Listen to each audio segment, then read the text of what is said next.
Sot do të kemi një lidhje direkte me Linda Idrizin. Ajo është një shembull frymëzues i integrimit dhe angazhimit qytetar në Mbretërinë e Bashkuar. E ardhur si emigrante, ajo ka arritur të ndërtojë një karrierë të suksesshme, duke përfshirë aktivisht në jetën publike dhe politike, ndërkohë që ruan lidhjet e forta me komunitetin shqiptar. Në këtë intervist, ajo do të ndajë me neve rrugtimin e saj, sfidat dhe motivimin që ja kanë shtyrë drejt politikës dhe si vizion për të ardhmen. Linda, përshëndetje, mirëmëngjesi dhe faleminderit që je sot me neve drejt për drejt me ekranin e televizionit të UTA në emisionin e mëngjesit Ditë e Re për të bashkëbiseduar për karrierën e juaj dhe të gjitha këto aktivitete dhe suksese që keni pasur deri më tani. Mirëmëngjesi, Ekzona, faleminderit për ftesën, ju përgëzoj edhe për emisionin. Faleminderit shumë. Më trego si lindi ideja për të përfshirë në politikë në Mbretërinë e Bashkuar, sepse kjo nuk duket edhe shumë e thjeshtë. Po, në fakt më shtyu dëshira për të përmirësuar jetën e komunitetit dhe për të sjellë një ndryshim sa do të vogël nga ana jeme, pasi unë kam 14 vjetë këtu dhe e shikoja jo si detyrim, po si një diçka që si pasion ose si një rrugë, si një mision për të më përballë ndryshimin në vendin ku jetoj unë. Sa vështirë ishte për juve dhe familjen tuaj fillimi në Londër si emigrante? Na trego pak edhe për këto fillimet tuaja, sepse më the që jeni tash 15 vite atje dhe si jeni adoptuar, sa kanë qenë të vështira fillimet tuaja atje?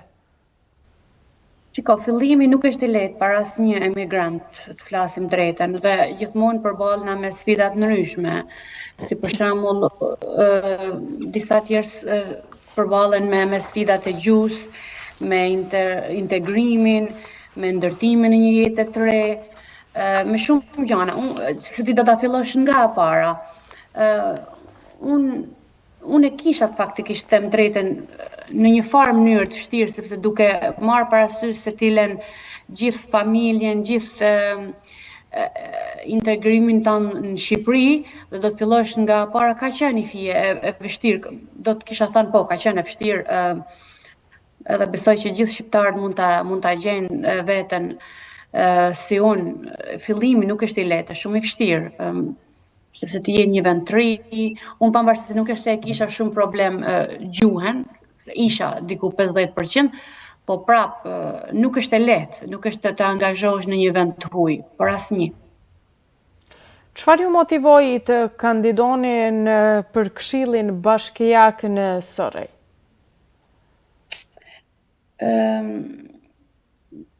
Faktikisht ka ardhi si dëshirë që për me kenë ma afër komunitetit, të gjithë komuniteteve, sepse ne këtu kena komunitetet ndryshme, nuk është vetëm komuniteti shqiptar, është komuniteti vendas, ka dhe komunitet të Europës, Aziatik, dhe ti shikon që duhet bëhet diçka në këtë komunitet. Për shembull tek zona Sari, që jam unë tek zona e Sari që është Kobam edhe Okshot, e shikoja që duhet të sjellim një frymë të re dhe përvoja jeme, të cilën unë kam pak ka shumë përvojë nga politika shqiptare, kam qenë angazhuar përpara, e mendova si diçka, si një oportunitet që t'jem sa më afër njerëzve, pse jo edhe një urlidhse për komunitetin shqiptar që të angazhohen sa më shumë. Si ka ndikuar përvoja juaj në arsim dhe edukim në formimin tuaj si politikane? Përvoja ime në arsim ka qenë thelbësore, ajo më ka ndihmuar faktikisht më shumë të kuptoj nevojat e të rive dhe të familjarëve, si për shembull rëndësinë e politikave, të drejtave të njeriut dhe gjithë përfshirjen në edukim. Cilat janë disa nga sfidat kryesore që mendoni se përballen komuniteti atje ku jeni ju sot?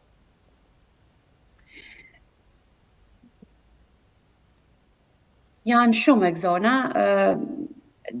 Për shembull, një nga ato është mbështetja e të rijve. Po.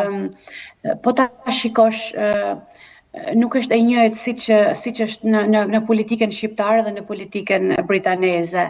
Ka një ndryshim goxha të madh. Politika shqiptare Në politikën shqiptare unë mendoj që ka më shumë njerëz që duan të angazhohen, kurse në politikën britanike nuk është aq si them në modë ose aq kërkuese nga të rinjt dhe kjo është dhe kjo ka qenë më tepër edhe një shtysje që të sjellim sa më shumë të rinj në politikën britaneze, sepse më tepër janë moshat mesatare dhe pak a shumë moshat e thyra në politikën britaneze. Janë shumë pak të rinj që angazhohen. Sa rëndësishme është për ju përfaqësimi i komunitetit shqiptar në institucionet britanike? Po, nuk është e rëndësishme sepse duhet sjellim një frym të re dhe një frym mikse nga vendet ndryshme. Dhe duke marrë parasysh që Britania nuk është më pjesë e European Union, është një diçka që sidomos liberal-demokratët janë të hapur të sjellin bindje të ndryshme dhe komunitetet ndryshme për të drejtat e njeriut dhe barazinë.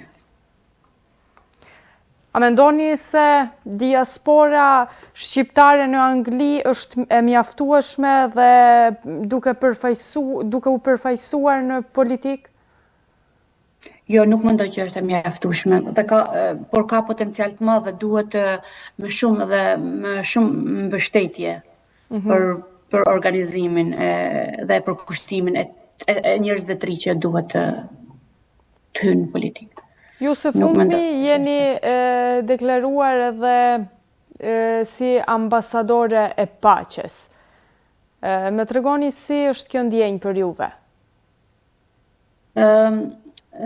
Është një gjë që të bën më mirë, por unë besoj që kur e kam nis rrugën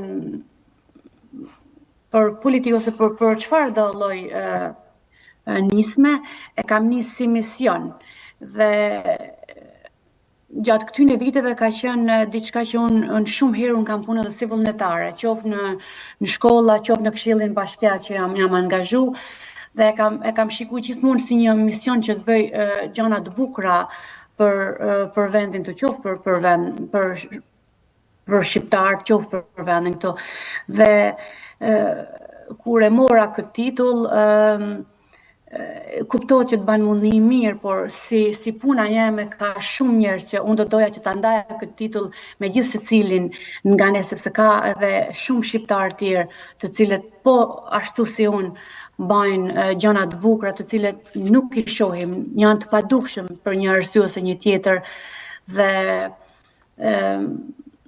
faktikisht duhet t'ju dhurohet kjo njësi për gjithë secilin. Kuptohet që të bën mundi mirë, po duhet që të jem një shembull dhe një rrugë e hapur, pse jo edhe për zonin e tyre njerëz, pse edhe ajo mos quhen ambasador për të drejtat e njeriut dhe është një gjë që duhet marret si shembull, besoj unë. Le të ndalemi pak edhe tek përditshmëria juaj.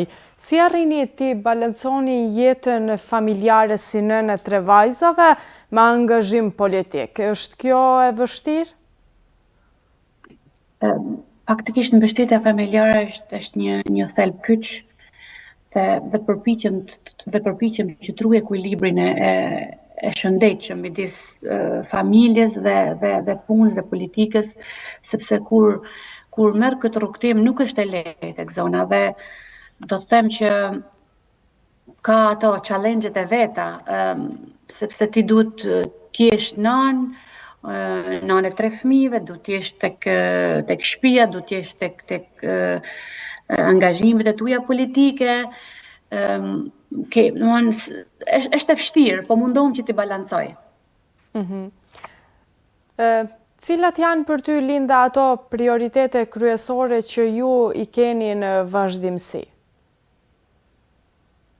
Në fakt janë përmirësimi i arsimit, ka shumë rëndësi dhe mbështetja për familjet në nevojë dhe rritja e mundësive që të rritë mund të kenë nesër të ardhmen përmes një komuniteti lokal, sepse duhet të jesh e gjithë përfshirës, mendoj unë.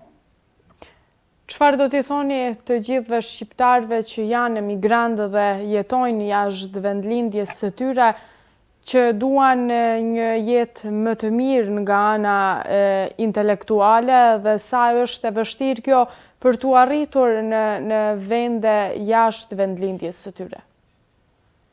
Mesazhi im faktikisht për shqiptarë është mos të hezitojnë të angazhohen. Zëri i tyre ka rëndësi dhe përfshirje në jetën publike në mënyrë të fuqishme që të sjellë ndryshim pozitiv.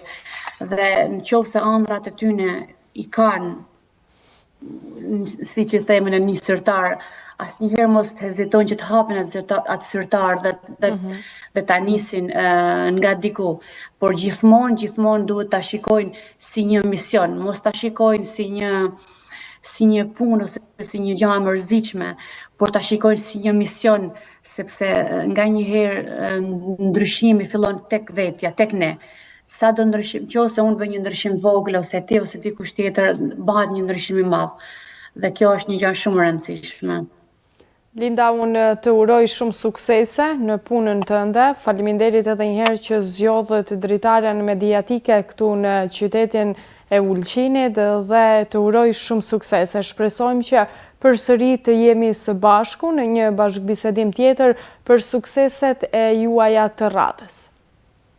Faleminderit tek Zona, dhe unë shpresoj që të kemi rezultate pozitive, por edhe në qoftë se jo, sepse gjithmonë për herë të parë është një diçka shumë e vështirë, edhe në qoftë se unë prapë do jem këtu një suport për gjithë komunitetin, për gjithë shqiptarët e Shqipërisë kudo që ndodhen, dhe duhet të jem një shembull i mirë që me zell dhe me vullnet ne bëjmë gjëra të bukura.